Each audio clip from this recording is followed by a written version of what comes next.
why you are always tired and how to fix it. Okay, I repeat, why you are always tired and how to fix it. Okay, all over the world, I've observed that students, most students actually feel so tired, and this deprives them of the opportunity of reading, of studying for very long hours. And as students, it is important that we SWOT deeply. We study deeply if we really want to maybe pass our exams and come out in flying colors. And the reason for this video is just to share ideas because I've conducted my research. I have data, I've gathered data from different sources, from books, from the internet, from interviews, and others. And it is based on this I've decided to actually shoot this video in order to share insights with my audience, or the audiences all over the world, especially students and individuals who are interested in improving their productivity. There are ideas here that I would like to really share with us. Okay, the first one has to do with uh, understanding the science of sleep. Okay, that if you understand that as sleep is important for productivity, that the if you're able to really sleep for like 7 to 8 hours, okay, that the next day naturally you'll be somehow energized, and there's a connection between our energy levels, and the amount of studying or learning that we are exposed to. And that is one of the reasons why I've decided to do what to share this insight. So do not forget that sleep, you can never use sleep as your superpower. There is a popular saying that early to bed, early to rise. Okay, I'm going to actually advise you to always go to bed earlier, so that before the before dawn you would have actually had maybe 7 to 8 hours of rest. That is the first thing, that you must make sure that you do what you integrate maybe the science of sleep, or the biology of sleep, in your kind of in your academic journeys. And then before you go to bed, make sure also that you you don't leave bright light.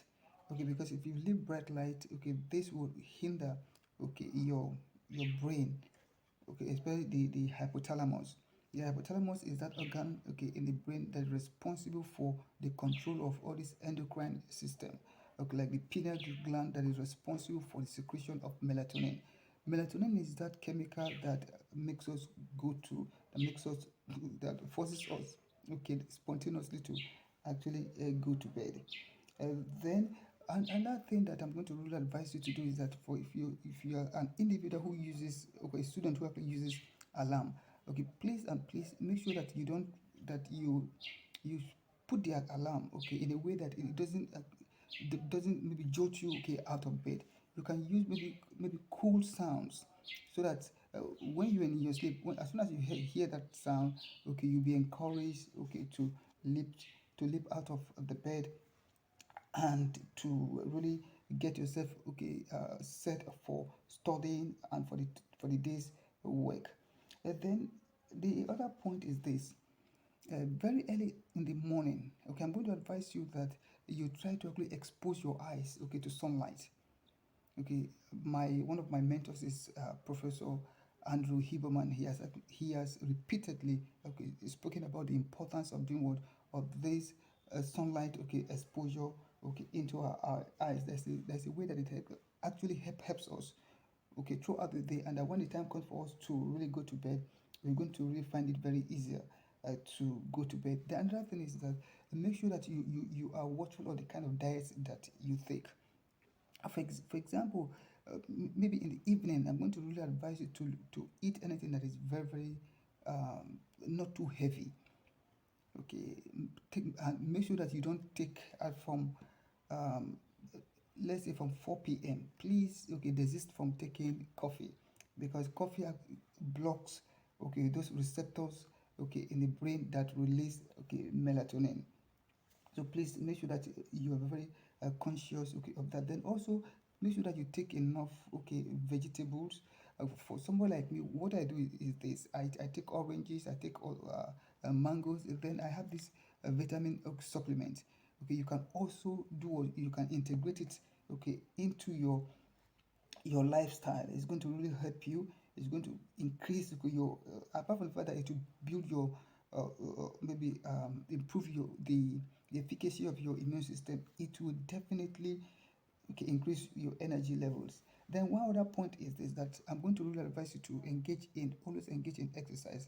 Exercise is extremely important if we really want to improve our energy, okay, level. Apart from the fact that it's good for learning and memory, because during exercise our brain releases, okay, what is called BDNF, okay, brain derived neurotrophic factor. It also releases, okay, this neuropeptide, okay, endorphin, that actually makes us feel happy. So please, if you want to really have enough energy to be able to read, to study for maybe very lengthy hours, make sure that you engage in exercise. Then one other point that I think is important, okay, as a student, is that make sure that you engage in intellectual hydration. This is my water here. You can see, okay, the concept neurons in our brains, okay, are always active whenever we're studying. So please, whenever we study for very long hours, okay, make sure that you take water, okay, in order so that those neurons too can feel reinvigorated. Then one other point that I think is important if you really want to increase your energy level has to do with the fact that try and always engage in dopamine releasing, okay, activities. Okay, I've talked about, okay, exercise, for example. Then you can look for books, okay, that you naturally gravitate towards. Okay, whenever you're reading those books, you discover that you'll be energized. Okay, your energy levels, okay, is going to really increase. So these are the tips that I said it is worth sharing, okay, with us. And please, okay, for those of us who take some amount of alcohol, make, okay, modesty is the it should be your watchword. Please do not take alcohol, okay, before going to bed, because if you do, it will do what? It will block your brain from releasing melatonin. Then let me see if I have other thing.